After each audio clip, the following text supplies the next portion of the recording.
இன்றைக்கி என்னோடய பெரிய பொண்ணுக்கு ஸ்போர்ட்ஸ் டே. குக்கிங் வந்து சிம்பிளாக முடிச்சிடலான்ட்டு காலையில் குழந்தைங்களுக்கு மில்லட் நூடுல்ஸும், ஹஸ்பண்ட்க்கு வந்து எங்கள் கொங்கு நாடு ஸ்பெஷல் அரிசியும் பருப்பும் பண்ணியாச்சு. வேலை சிம்பிளாக முடிஞ்சிடும்ன்ட்டு பண்ணி ஹாட் பாக்ஸ்லேயும் எடுத்து வச்சிட்டேன்.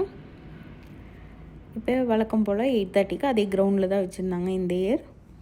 போயிட்டு குழந்தைங்க நல்லா நிறையா பார்ட்டிசிபேட் பண்ணாங்க. நிறைய என்னோடய ஃபாலோவர்ஸை மீட் பண்ணேன்.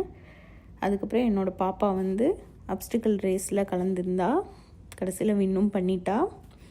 இப்போல்லாம் எங்கே போனாலும் நிறையா பேர் வந்து பேர் சொல்லி கேட்குறாங்க, உங்களை ஃபாலோவர் உங்களை தெரியுதுங்கிறாங்க. ரொம்ப சந்தோஷமாக இருக்குது.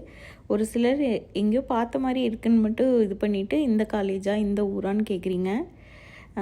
ஃபெமிலியரான ஃபேஸ் மாதிரி தெரியும் போல்.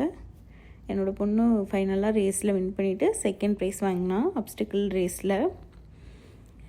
அவ்வளோதான், ஸ்கூல்லேருந்து கிளம்பியாச்சு. வர வழியில் எங்கள் வீட்டுக்கு கீழே பில்டிங்கில் வந்து சூப்பர் மார்க்கெட் இருக்குது. அங்கே நம்ம ஊர் நாட்டு வெங்காயம், சின்ன வெங்காயம் வந்து மத்தியானம் 12 மணிக்கு ஃப்ரெஷ்ஷாக லோட் பண்ணுவாங்க. அதனால் வீட்டுக்கு தேவையான ஜாமானெல்லாம் வாங்கிட்டு வந்துட்டேன். இந்த மாதிரி துபாய் பற்றின வ்ளாக்ஸ் பார்க்கணுன்னா என்னோடய பேஜ் ஃபாலோ பண்ணிக்கோங்க. என்னோடய வ்ளாக்லாம் பார்க்கலாம். பாய்.